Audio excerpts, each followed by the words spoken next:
here with Mike McCarthy. The original Mike McCarthy. The original. Just so we're clear. Yes, Shay. Yeah. Okay. Well, thank you so much for taking some time out to speak with me. Obviously, I'm from Shady Sports Network, so we cover all kinds of football. I know you're involved a little bit with the Major League of Football. Yeah. What's your role with them? Senior Vice President, Football Operations. The guy that yells at people. And you actually told me something I found quite interesting yesterday, that the MLFB is kind of working toward. Yeah, we're working towards coming into a different situation that we've been in. We've been trading stock on the OTC market, and we're looking at. I can't give you all that information because nobody knows about it yet, but there'll be some developments coming in the next few months. Okay. What's your background? Obviously, you've got a long history in football. Well, I used to be taller, and then the more football I played, the shorter I got. So, That's fair. yeah, I'm from Rome, New York, born in Oneida. Fifth generation Irish. They came over on the boat during the famine, in 1857 or 1855, and we spread around all over the place, So, yeah, but from Rome, I was all-state linebacker and kind of cool. And then off to Kansas for football and college football, and then grad school at Oklahoma. And, that really opened up the door for me to do all this stuff because I was around some of the great athletes, We were getting, this is back in the 70s, so probably 76, 77, 78, 79, that we were getting 15, 16 guys going to the NFL. Maybe 8 or 9 drafted, and the rest would be free agents. So it was a great training area for to find the athletic talent, and it really opened the door up and opens your eyes up to see how good guys can really be, So and then that's what I've been doing, for about 55 years is football, Can I ask how you ended up originally getting involved with Major League Football? What's that? Oh, I knew a lot of guys in it. They kept, why don't you come join us, that kind of thing, And so that's what I did. Okay. Talk about a little bit about the opportunities, alternative football leagues like that. Well, everybody's got to play somewhere. Usually there's a spot. With the arena leagues now, the indoor football going again. The CFL is a fantastic league. It's the oldest league in North America. Like the Hamilton Tiger Cats were formed in 1869. The Hamilton Football Club, and that's 155 years ago. Yeah, I'm good with math too. So that's what it's about. It's about giving opportunity, finding the kid that becomes a big star. Like a walk-on guy, or even you give a guy a walk-on, let him go clean your dormitory or something at the university. Next thing you know, he's playing on the varsity and then gets drafted. Kind of, those stories are out there. Yeah, a lot. So. So kind of touch on it a little bit. I mean, we spoke about the opportunities that alternative football can provide.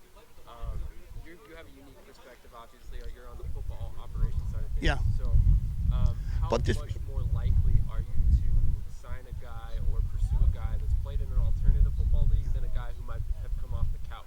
Well, if he's coming off the couch and he's a super player, that's kind of rare. You got to be somewhere to be seen. Very few people haven't had a background in football. It's like when you're in high school, right? You go to high school, your senior year. How many of those guys went on to college in your senior class to play college football? Yep. Not very many. Okay, so you can see it dwindle. It dwindles. So it's hard to find talent. Okay, because if you don't go and play and be seen and get video on you, there's always an exception to the rule.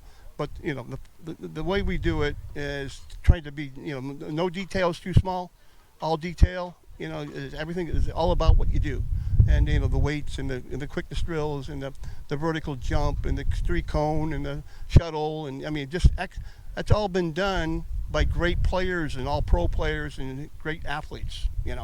And so that's what it's about. Yeah, everybody can have an opportunity. That's what these camps are for. You want to give it a go, come to a camp, spend a few $100 and we used to do it for free, back in the day, back in the 70s and the early 80s, we wouldn't charge anybody. We just have a camp. And I remember being with George Allen with the Chicago Blitz in '82, and we were at Soldier Field, and we had like 680 to 800 guys show up, and we had every cab driver, every bartender, probably some homeless people, God bless them, and a lot of football players, and we did that at Soldier Field. So I think the guy wrote it in the book, the $3 League.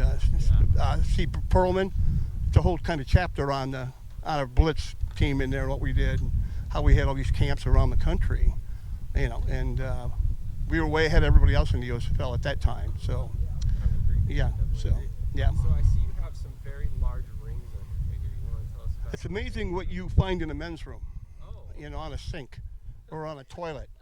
So I've been kind of fortunate to do that and find these rings. These are Grey Cups from the Canadian Football League, Montreal Alouettes, 2006 or 7 on that one. And then this one's Toronto Argonaut. Year of the Rocket. Rocket Ishmael was on this team. All that stuff that happened with John Candy and Wayne Gretzky and Bruce McNall and movie star. And, Yeah, man. yeah, so I got to work with those guys, and that was a lot of fun. Because you met their buddies, Exactly. and so it was kind of cool. That's something I always try to tell players. Yeah. Networking is more important than anything at these Yeah. events. So I just piss more people off than my network things. Just that's possible. You know. It's gotten you where you're at today, right? it's from not being nice, is what it is. Don't be nice to everybody. Definitely. I won't say that much. But Mike, thank Yeah. you so much. Hey, for your thanks. time, man. I really appreciate Okay, Shady Sports Network. Big time soon. it. All right. Take care. Thanks.